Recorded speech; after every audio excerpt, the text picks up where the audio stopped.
it's another day, and I've just woken up, and with a little beam up on it to make another video, just to round things off between the two boats, Sarah and Wee Annie.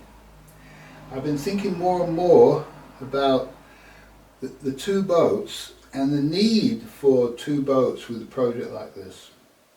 And it's been taking a little time in my mind to fully comprehend what's required, because I had never intended to even considered that I would need to look after two boats. I have hardly the funds to look after one boat. Yet the more I think about it, the more it makes sense to have the two boats. For a start, I watched a few videos of boats sailing in the Menai Straits and of YouTube channels where they only have one boat, and it's not possible to film properly with only one boat. You've got one viewpoint.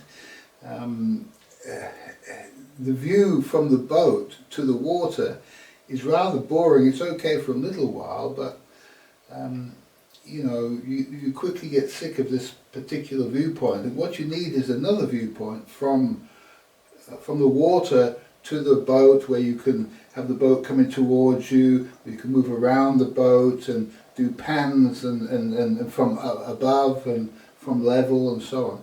And so to do filming from another boat is really the ideal situation. Now, what a lot of people do when they go travelling and filming is they use drones. And I'm really kind of anti-drone technology. I don't like the whole idea of drones. They make terrible noises and probably quite dangerous if they landed on somebody. And I just think it's, you know, it's going a little bit too far, drones. You know, I don't want a drone chasing me. And so I'm not really pro-drone, and probably cost you as much to get a drone as it would to get another boat, to be quite frank.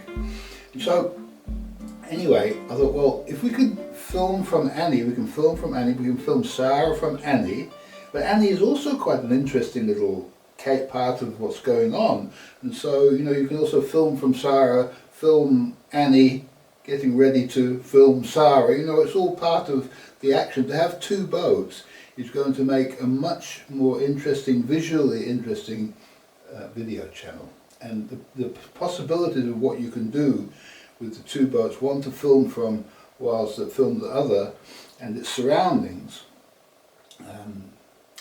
the potential is very great. Now, the other thing about this little boat, you could use a dinghy if you could film from a dinghy. But, well, it's not a very stable platform, a dinghy, to film from. And the other thing is that this Wee Annie boat is actually, it's a very interesting boat in its own right, because could it be one of the very first trailer sailors? I don't know, it might be. I've never seen a boat like this with a flatbed trailer and a cradle and with wheels on it and so on. This is it's unusual type of design. And I went on the internet and searched, and there's not another boat like this on the internet. Not the same model anyway. It's a 16-foot Lynx Bulger design. Now, there is a 16-foot Lynx, and it's a catboat. There is a 16-foot Lynx catboat, but it's not the same boat. It's a different. It's not a Bulger design. It's another design. So I was a bit confused at first by that.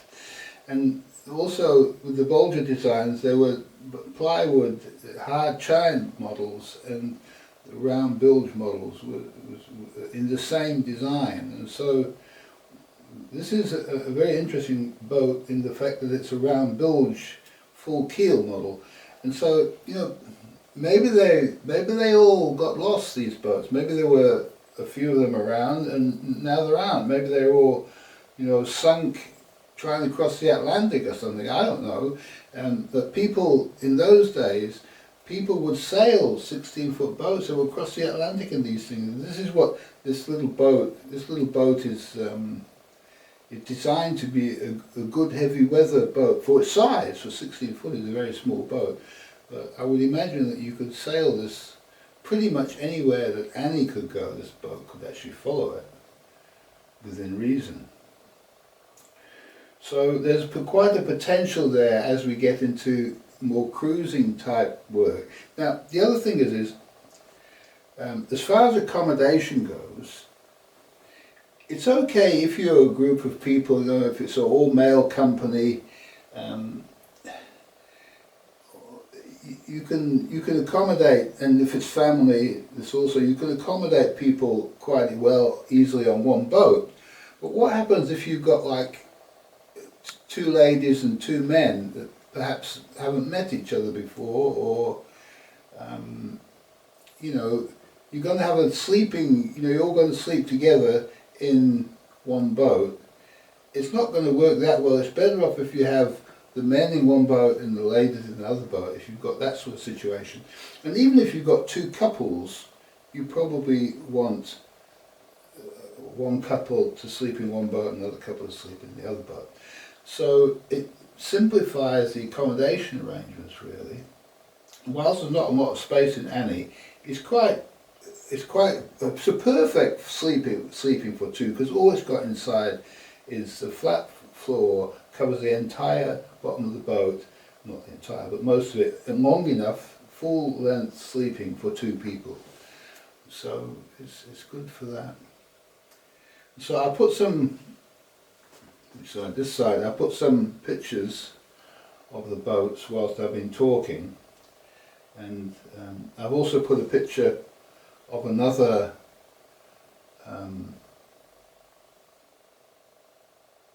Partington Marine built boat that shows it's sailing with what it looks like on the water. This is a smaller boat, the Sarah, but it's similar build. So I think that's all I can think of, but wait a minute. Yeah, so I think it's important to have both boats, and I phoned my lady in Germany and I expressed these ideas to her, and she immediately said she can supply some of the funds, and she probably might be able to buy the small boat, or her and her son. I said, I don't want her and me to have ownership in the small boat, because if you're a couple, the boat is who you are. You know the name of the boat, the shape of the style of boat, size of boat. And our last boat was NSNJ, and that was a 24-foot boat. We turned into a sailing boat. Now this is a 29-foot boat that is a sailing boat. This is a step upwards for the couple in the right direction. And to go to a boat like Annie as our only boat as a couple, this would be a downward movement. And so I feel that the Annie boat is somebody else's. It needs to be another individual or a couple that needs to take the main ownership of this boat. And I put these videos up. I feel this is the last video I'm going to put up before one of these boats, or both of these boats, become attached to the project properly. And I've only sent notifications about this channel to 3 people. That's the owners of the 2 boats, Sarah and Wee Annie, and the builder of the boat, Will Partington. Those are the only people who know about this YouTube channel. And I'm just going to wait, after I put this video, I'm just going to wait for those people to respond. And the other person who knows is my lady in Germany, of course. And so,